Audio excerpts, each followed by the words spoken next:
Organ news కి స్వాగతం. బులెటిన్ల ముందుగా హెడ్లైన్స్ చూద్దాం. ఈ నెల 18 నుండి వాట్సాప్ గవర్నెన్స్ ప్రారంభించనున్న సీఎం. ఇకపై వివిధ రకాల సర్టిఫికెట్ల జారీ వాట్సాప్ లో అందిస్తామన్న చంద్రబాబు. గోదావరిలో మజాక, కొత్త అల్లులకి 365 రకాల విందు భోజనం. ఢిల్లీలో కాంగ్రెస్ పార్టీ కొత్త ప్రధాన కార్యాలయం ప్రారంభోత్సవం. పాల్గొన్న ముఖ్యమంత్రి రేవంత్ రెడ్డి.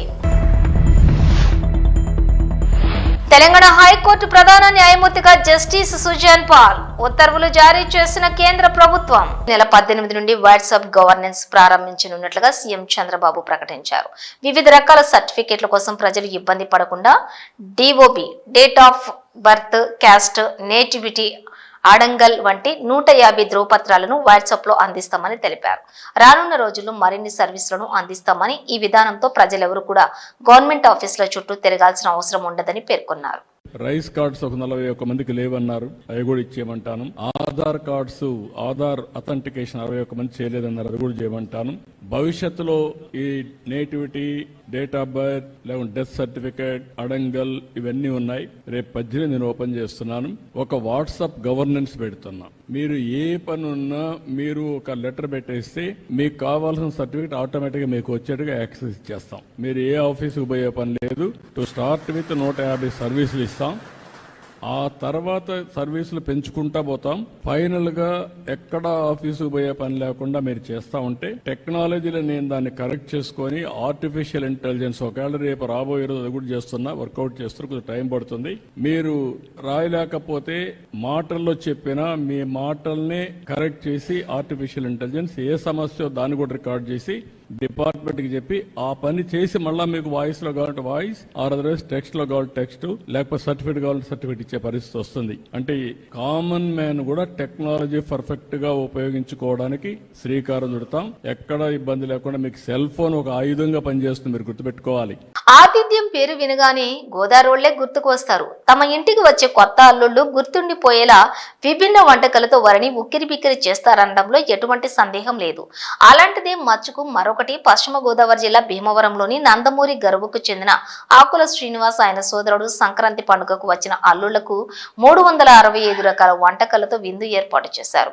నోరూరుంచేలా ఉన్న ఆ వంటకాలను మీరు చూడండి ఒకసారి. వెల్కమ్. అల్లుళ్ళకి స్వాగతం, సంక్రాంతి స్వాగతం.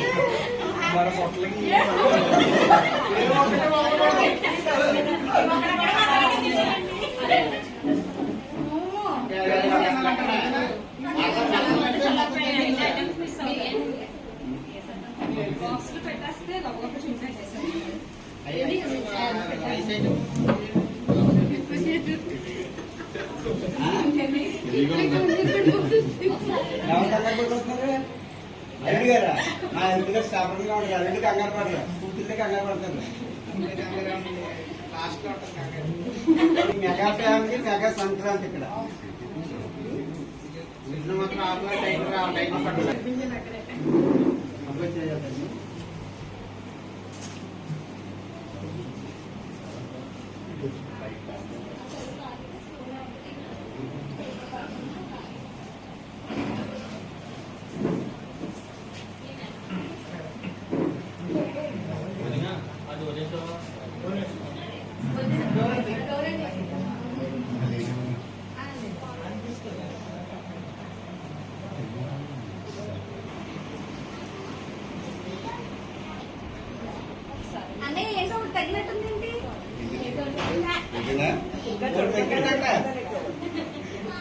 అది కూడా అంటే మొదలు పెట్టాలంటే షాంపెన్ బాటిల్ కావాలి కదా.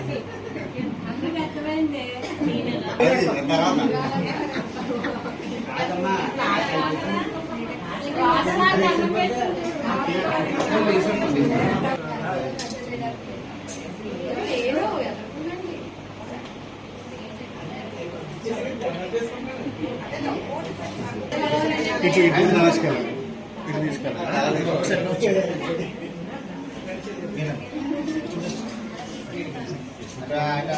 తెలుగు సినీ లెజెండరీ యాక్టర్స్ లోని అక్కినేని నాగేశ్వరరావు ఒకరు. తెలుగు సినీ పరిశ్రమను తమిళనాడు నుండి హైదరాబాద్ కేంద్రంగా అభివృద్ధి కావటానికి గణనీయమైన కృషి చేసిన నటుల్లో అక్కినేనిది ప్రముఖమైన పాత్ర అని చెప్పటంలో అతిశయోక్తి లేదు. నటుడుగా ఎన్నో చిరస్మరణీయమైన చిత్రాలలో నటించి నిర్మించిన బహుముఖ ప్రజ్ఞశాలి ఏఎన్ఆర్. ఆయన అన్నపూర్ణ సంస్థను ప్రారంభించి సరిగ్గా 50 వసంతాలు పూర్తి చేసుకున్న సందర్భంగా ఆయన కుమారుడు నటుడు నిర్మాత అక్కినేని నాగార్జున ఒక ప్రత్యేకమైన వీడియోను రూపొందించి విడుదల చేశారు. రోడ్లే లేని టైంలో నాన్నగారు ఇక్కడికి వచ్చి ఇదంతా ఎలా స్థాపించారో నాకు ఇప్పటికీ అర్థం కాదు. కానీ ఒక్కటి మాత్రం తెలుసు, అన్నపూర్ణ స్టూడియోస్ నుంచి ఎంతోమంది టెక్నీషియన్స్, కొత్త ఆర్టిస్టు, కొత్త డైరెక్టర్లు ఎంతోమందికి ఉపాధి కలిగించింది అన్నపూర్ణ స్టూడియోస్. అప్పట్లో గుట్టలు చెట్లు బాగుండేది. అయ్యగారు బాగా కష్టపడ్డాడు బాబు. ఆయన ఒక్కడే దేవుళ్ళలాగా ఎంబడి ఉండే అన్ని రాళ్ళు రప్పలు అంత నీట్గా చేసినాం. ఇప్పుడు ఇట్లా తయారైంది. అన్నపూర్ణ స్టూడియోస్కి 50వ ఏడు మొదలైంది. అన్నపూర్ణ స్టూడియోస్ మొదలైంది ఇదిగోండి ఇక్కడి నుంచి. అన్నపూర్ణ అని పేరు ఎలా వచ్చిందని మీరు అనుకుంటున్నారా? కోర్స్ అన్నపూర్ణ అంటే మా అమ్మగారి పేరు. నాన్నగారు ఆల్వేస్ బిలీవ్డ్ ప్రతి సక్సెస్ఫుల్ మ్యాన్ వెనకాల ఒక ఉమెన్ ఉంటుందని. నాన్నగారు ఆయన సక్సెస్ వెనకాల ఒక లేడీ ఉందని, మా అమ్మగారు ఉందని ఆయన బిలీఫ్. అందుకనే ఈ స్టూడియోకి అన్నపూర్ణ స్టూడియోస్ అని పేరు పెట్టారు.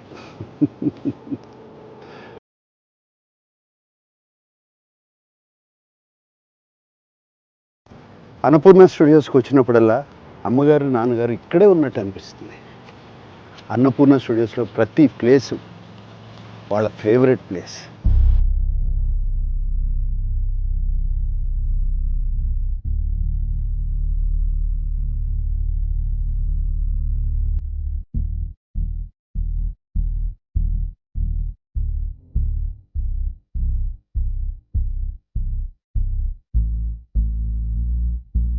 ఇది 75లో మొదలుపెట్టాం. 76 14వ తారీఖు ఓపెనింగ్ డే. రాష్ట్రపతి ఫక్రుద్దీన్ ఆలీ అహ్మద్ గారు వచ్చారు, భార్యాభర్తలు. అవి ఓపెన్ చేశారు. ఆంధ్రప్రదేశ్లో మనం స్థిరపడాలి, ఇక్కడ మన వాళ్ళు మన దగ్గరే ఉండాలి, అక్కడ నుంచి ఇక్కడికి తరలి రావడానికి కారణం అక్కినేని నాగేశ్వరరావు గారు. మెయిన్ ఇంపార్టెంట్ వ్యక్తి. ఏఎన్ఆర్ గారు ఎంప్లాయీస్ని ఫ్యామిలీ మాదిరిగా చూసుకుంటారు. వాళ్ళ కుటుంబం కూడా అందరినీ ఎంప్లాయీస్ని ఫ్యామిలీగా చూసుకుంటారు. Annapurna staff, no I should say staff, family. Annapurna family. ఇవాళ స్టూడియో ఇలా కళకళలాడుతూ ఉందంటే ఈ అన్నపూర్ణ ఫ్యామిలీ మూలంగానే. They are Annapurna warriors. I should thank all of them. 50 ఏళ్ల క్రితం సంక్రాంతి పండగకి అన్నపూర్ణ స్టూడియోస్ ఓపెన్ అయింది. ఆ తరువాత ప్రతి సంక్రాంతి పండగకి నాన్నగారు అమ్మగారు అన్నపూర్ణ ఫ్యామిలీతో కలిసి బ్రేక్ఫాస్ట్ చేసేవారు. ఆ ట్రెడిషన్ ఇప్పుడు కూడా అలాగే కంటిన్యూ అవుతుంది.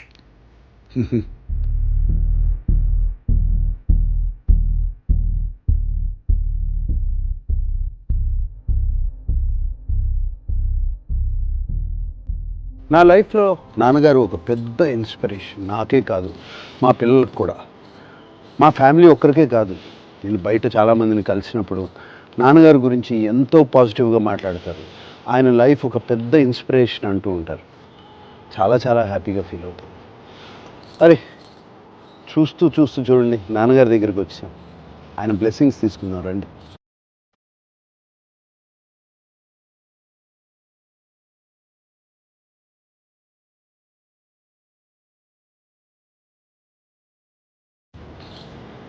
ANR lives on.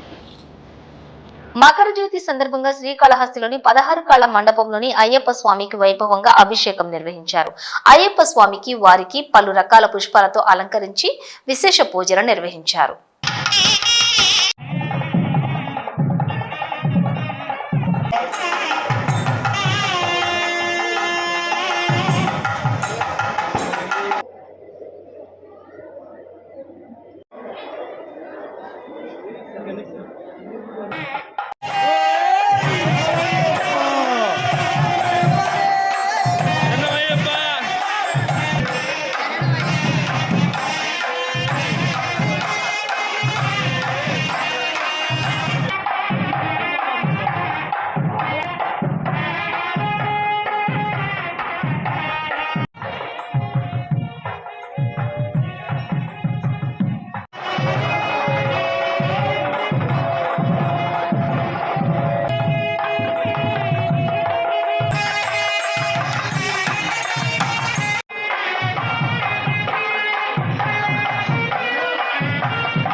పశువులను సాకే రైతులకు శుభవార్త అందించారు ఆంధ్రప్రదేశ్ ముఖ్యమంత్రి Nara Chandrababu Naidu.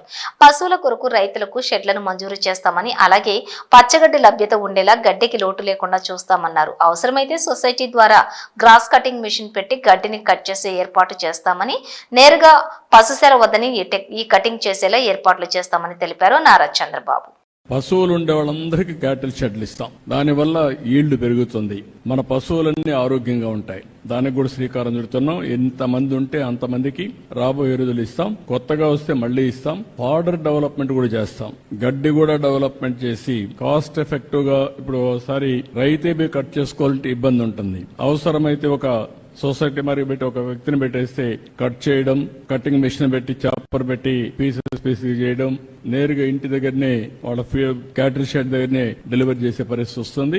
Cost effective fodder management, గడ్డి నెట్ మేనేజ్ చేయాలని చూస్తాం. ఎక్కువ పాలు రావడానికి కూడా ఏం చేయాలని కూడా వర్కౌట్ చేసి ఆప్టిమం గా మనకు నష్టం లేకుండా డైరీలో కూడా ఆదాయం పెంచి పేదవాళ్ళకి పెద్ద ఆదాయం వచ్చే డైరీ వల్ల వస్తుంది. ఇది కూడా చేస్తాం. మన ఏరియాలో కూడా చూస్తే 15 days ఒకసారి జీతం మారికి ఒక 5,000-10,000 రూపాయల ఆదాయం డైరీలో వస్తా ఉంది. It is a big income. దీన్ని ఇంకా పెంచడానికి ఏమి ఉన్నాయి అవన్నీ కూడా వర్కౌట్ చేస్తాం. ఉమ్మడి మెదక్ జిల్లాలో సంక్రాంతి సంబరాలు జోరుగా జరుగుతున్నాయి. ఈ సందర్భంగా ఏడుపాయల వన దుర్గమ్మ ఆలయం సన్నిధిలోని సంక్రాంతి వేడుకలు ఘనంగా జరుపుతున్నాయి. తెలుగు సంస్కృతి సాంప్రదాయాల ఉట్టిపడేలా అలంకరించారు. అమ్మవారి ప్రతిమ చెట్టుకు పతంగులు, చెరుకు గడలు, ఆవు, హరిదాసు వేషధారణ ప్రతిమలు అలంకరించారు. పండుగను సందర్భంగా భక్తులు వివిధ ప్రాంతాల నుంచి తరలివస్తున్నారు.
వైకుంఠ తిరుమలలో పార్వేట ఉత్సవ అత్యంత వైభవంగా జరిగింది. తిరుమలలోని శ్రీ వెంకటేశ్వర స్వామి వారికి ప్రతి సంవత్సరం కనుమ పండుగ నాడు పార్వేట ఉత్సవాన్ని నిర్వహించడం ఆనవాయితీ. ఇందులో భాగంగా స్వామివారి ప్రాతకాల ఆరాధన పూర్తయిన తర్వాత శ్రీ మలయప్ప స్వామివారు మరియు శ్రీ కృష్ణాష్టమి పర్వేట మండపానికి వేంచేయగా మండపంలోని పుణ్యాహవచనం చేశారు. కార్యక్రమంలోని భక్తులు అధిక సంఖ్యలో పాల్గొని కన్నులారా పర్వేట ఉత్సవం తిలకించారు.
సుప్రీంకోర్టులో కేటీఆర్ కు ఎదురుదెబ్బ తగిలింది. ఫార్ములా ఈ రేసులోని క్వాష్ పిటిషన్ చేసిన కేటీఆర్ కు హైకోర్టు ఆదేశాల్లోని తాము జోక్యం చేసుకోలేమని సుప్రీం తేల్చి చెప్పింది. దీంతో క్వాష్ పిటిషన్ ను విత్డ్రా చేసుకున్నారు కేటీఆర్.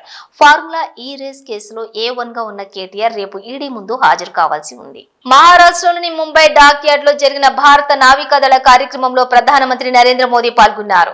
ఈ సందర్భంగా 2 యుద్ధ నౌకలు ఒక జలాంతర్గామిని ప్రారంభించి జాతికి అంకితం చేశారు. అనంతరం ప్రధాని మోదీ మాట్లాడుతూ దేశ చరిత్రలో 3 యుద్ధ నౌకలను ఒకేసారి ప్రారంభించడం ఇదే తొలిసారని తెలిపారు. యావత్ ప్రపంచంలోనే భారీ మరియు అత్యాధునిక విధ్వంసక నౌకలలో ఒకటిగా ఐఎన్ఎస్ సూరత్ నిలుస్తుందన్నారు. P-17A స్టెల్త్ ఫ్రిగేట్ ప్రాజెక్టులోని తొలి యుద్ధ నౌక ఐఎన్ఎస్ నీలగిరిని P-75 కింద రూపొందించిన జలాంతర్గామి ఐఎన్ఎస్ వాగ్ షీర్లను ప్రధాని మోదీ ప్రారంభించారు. యుద్ధ నౌకల అభివృద్ధిలో 75% స్వదేశీ పరిజ్ఞానం ఉందన్నారు. అలాగే జలాంతర్గామిని ఫ్రాన్స్ కు చెందిన నేవల్ గ్రూప్ సాయంతో అభివృద్ధి చేసినట్లుగా పేర్కొన్నారు. వీటి రాకతో భారత నావికా దళం మరింత బలపడిందన్న ప్రధాని మోదీ ప్రపంచంలోనే బలమైన శక్తిగా భారత్ మారబోతోందన్నారు. సబ్కా సాత్ సబ్కా వికాస్ లక్ష్యంగా పనిచేస్తున్నామని తెలిపారు. అనంతరం నేవీ సిబ్బందికి ఆయన అభినందనలు వెల్లడించారు. साथियों, आज का ये कार्यक्रम हमारी गौरवशाली धरोहर को भविष्य की आकांक्षाओं से जोड़ता है. लंबी समुद्री यात्राएं, commerce, naval defence, ship industry, इसमें हमारा एक समृद्ध इतिहास रहा है. अपने इतिहास से प्रेरणा लेते हुए आज का भारत दुनिया की एक मेजर मैरीटाइम पावर बन रहा है. आज जो प्लेटफॉर्म लॉन्च हुए हैं उनमें भी इसकी झलक है. अब जैसे हमारा नीलगिरी चौल वंश के समुद्री सामर्थ्य के प्रति समर्पित है. सूरत वॉरशिप उस कालखंड की याद दिलाता है जब गुजरात के पोर्ट्स के जरिए भारत वेस्ट एशिया से जुड़ा था.